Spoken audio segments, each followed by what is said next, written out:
আসসালামু আলাইকুম রহমতুল্লাহ। কেমন আছেন সবাই? আশা করছি সবাই অনেক ভালো আছেন। তো আপনাদের দোয়া ও ভালোবাসা আল্লাহর রহমতে আমরাও ভালো আছি। তো অনেকদিন যাবৎ ভাবতেছি আপনাদেরকে একটা ব্লগ দিব, বাট সময়ের জন্য দেওয়া হচ্ছে না। তো আজকে ফাইনালি আপনাদের জন্য নিয়ে আসলাম মদিনা মুনওয়ারা থেকে ছোট্ট একটা ভিডিও। যারা যেখান থেকে আমার ভিডিও দেখেন অবশ্যই কমেন্ট করে জানাবেন। তো আজকে আমাদের অনুভূতিটা কি, এটাই শেয়ার করব। আমি কিন্তু প্রবাসে থাকি, কিন্তু আল্লাহ তাআলা আমার এত সুন্দর ভাগ্য দিয়েছে যে এটা শুকরিয়া আদায় করে আমি কখনো শেষ করতে পারবো না। কারণ মদিনার মতো জায়গাতে যে আমি থাকবো এটা কখনো কল্পনাও করি নাই। আল্লাহ যা করে ভালোর জন্যই করে। তো আলহামদুলিল্লাহ, আজকের দিনটা খুবই সুন্দর ছিল। আজকে ডিউটি শেষে চলে আসলাম মদিনাতে দেখার জন্য। মাশাআল্লাহ, এবার হাজি আসছে প্রচুর মদিনাতে।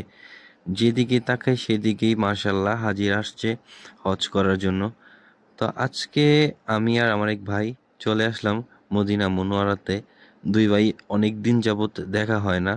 তো ভাইটা আমাকে বলছে যে আপনি আসেন, একসাথে দেখা করব।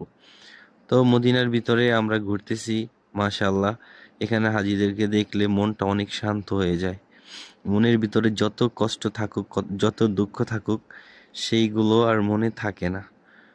তো আলহামদুলিল্লাহ, আজকের অনুভূতিটা মানে খুবই ভালো ছিল, যেটা আপনাদেরকে বলে বোঝানোর মতো না। তো যারা যারা এখন মদিনাতে আসেন নাই, ইনশাল্লাহ আসার জন্য নিয়ত করবেন। নিয়তের উসিলা ইনশাল্লাহ আল্লাহ তাআলা চাইলে আপনাদেরকে ইনশাল্লাহ কবুল করবে। ইনশাল্লাহ আমি দোয়া করি সবার ইচ্ছা আল্লাহ তাআলা পূরণ করুক।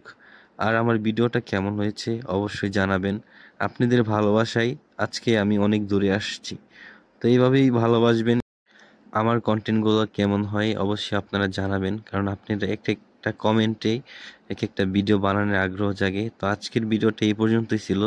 ভালো থাকবেন, সুস্থ থাকবেন, আর সাবস্ক্রাইব করতে বলবেন না ইনশাআল্লাহ। আসসালামু আলাইকুম।